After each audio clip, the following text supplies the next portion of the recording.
Hey, what's up guys? It's me, Cooper. I'm doing this for you guys in history class because Carlos Zeus has been lacking lately. So today we're going to be covering some news about the world, some health, all that good stuff. Alright, anyway, coming in at number 10, interesting events unfold in the Call of Duty esports community as Vanguard, the newest release for the franchise, is to receive its own brackets and official spot in championships. What does this mean? Well, in simple terms, it means we can expect a lot from the guys and gals in the industry of hardcore gaming. We already love gaming, so why not crank up the heat and watch the best of the best go at each other? Now, coming in at number 9, a man replaces his heart with a heart from a genetically modified pig. This man who, up until the procedure, was destined to die. So, with some thought and a clear chance of living, he took a gamble. Not only did it save his life, but the scientific discoveries are beyond amazing. Earlier, he had been deemed ineligible for a human transplant, and he was bedridden for weeks before his surgery. Although the doctors are unsure of how much longer his life has been extended by, even the man himself realizes the importance of what he did. Now, coming in at number 8, this is going to be a short one, but NASA has plans of its own to build infrastructure on the moon. With the planned Artemis base camp that would support future crewed missions, the plan is to send humans to the moon in 2024 before sending more crew to the moon around once per year. Now, let's make a quick break for our sponsor of today's episode, GFuel. We were actually able to get an interview with the spokesperson of GFuel. Here's what he has to say. Good day to the audience at CAN. I'm the official spokesperson for the GFuel company. My name is Garfield R. Renegade, and I'm here to answer the inquiries brought about by the mass production of our drink. In short, feel free to ask away. Hello, thank you so much for taking the time out of your day to join us. Some questions I have, brought about by the viewers at my station, have been pretty simple. So I'll start with the most asked one. Are there any negative side effects to your drink? Because I've heard some bad stories and I wanted to make sure that the spokesperson himself had the good details to hear. Well, I don't know. I personally don't know any. Alright. Okay, so, next question. What are the positive side effects for G Fuel? Well, all I know is GFuel gives gamers to do enhanced gamer moves. Like you're about to see here. Hold up. Alright. As you're about to see. Wow, that is some intense gameplay. You're honestly telling me I can do this with just some energized G Fuel powder and a cup of water? Yup. Wow, I'm just amazed. Okay. All right. Next question.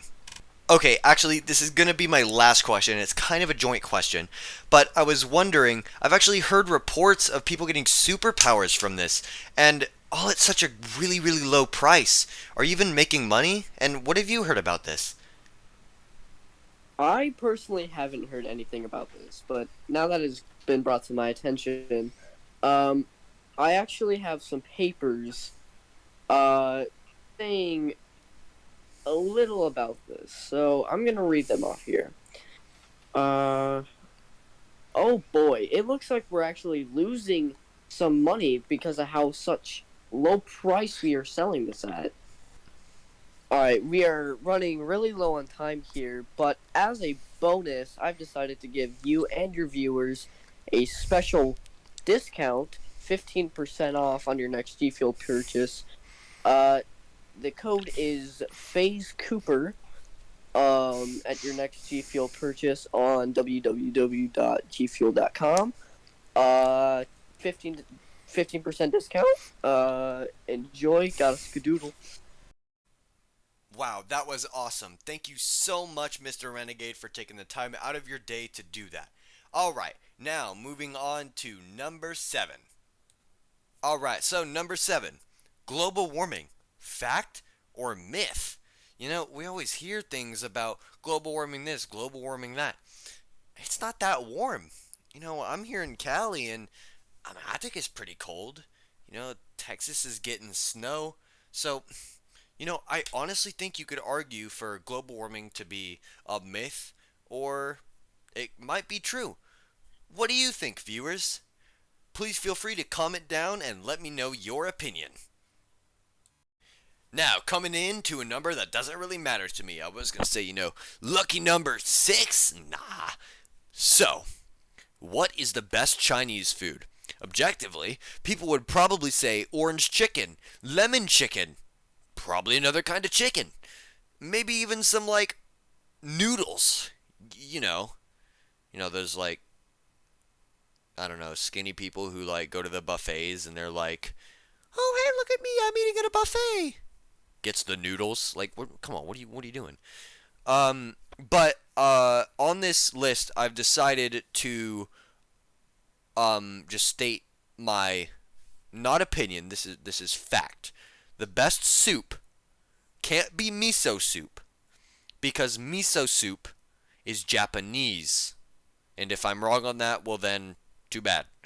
And the best main course, is beef and broccoli. Now, if you disagree with me, that's fine, that's fine. We'll never meet face to face, so it doesn't matter. If you agree with me, good for you, let's go. Alright, you're a normal functioning human. Alright, now, moving on. And number 5, Among Us in 2021, why the great takeover? Why did that happen? I don't know, but I'm here to get my best friend's opinion on it. At first, I personally didn't like the idea of Among Us. But when it started taking over and I started seeing it more and more and more, I actually decided to try it out. I kind of saw what it was all about, but it wasn't it. I never understood why it took over. But all the streamers did it and all that, so I guess that's probably why, but in my personal opinion, it wasn't that great a game. I get where you're coming from, but isn't that something the imposter would say? Dun dun dun! I'm just messing with you guys. Thank you so much for taking the time to give me your opinion, and we're moving on now. Now, coming in at number 4, just a warning, this might be triggering to some of those in my audience. So, are today's kids too soft? Personally, I would say so, and research seems to agree with that. But I also want to do some research on some other opinions, so let's get my reactions on some articles now. Okay, so after reading an article on Wisconsin Public Radio at www.wpr.org/listen, I've found that one person decided to take the case that schools are not disciplining children well enough. According to Catherine Reynolds Lewis, an author of The Good News About Bad Behavior, Why Kids Are Less Disciplined Than Ever, turns out research has found that kids today have a sharply decreased ability to regulate their own emotions and higher rates of distractibility and symptoms of depressions. Obviously, this is not a good thing. Are they saying that disciplining might actually lead to better, more healthier lives? That is what they're saying, and research shows that that might actually be true.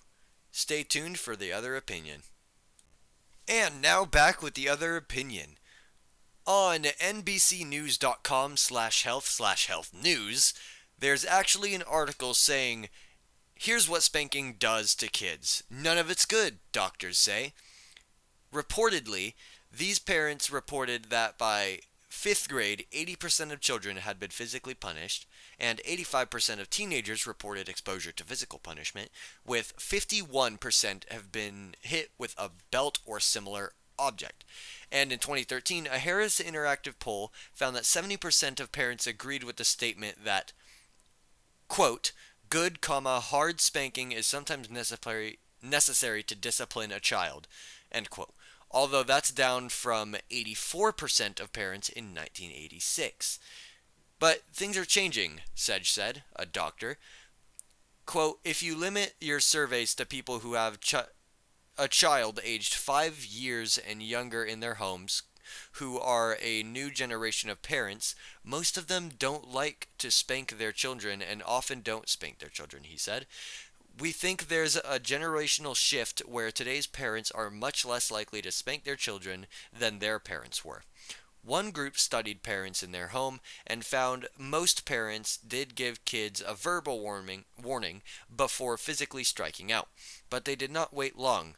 Quote, corporal punishment then occurred at a mean of 30 seconds later, suggesting that parents may have been responding either impulsively or emotionally rather than instrumentally and intentionally, the pediatrics group said. It did little good. The effects of corporal punishment were transient. Within 10 minutes, most of the children, 73% to be exact, had resumed the same behavior for which they had been punished. Does this mean that discipline is not effective? Does it mean that we should discipline more or discipline less? What do you think about it? Feel free to give your opinion in the comments, and I might even make a section on it later. Now, moving on.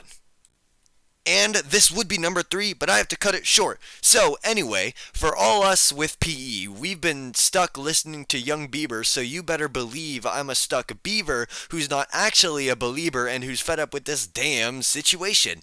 But, anyways, I'll see y'all in the next one!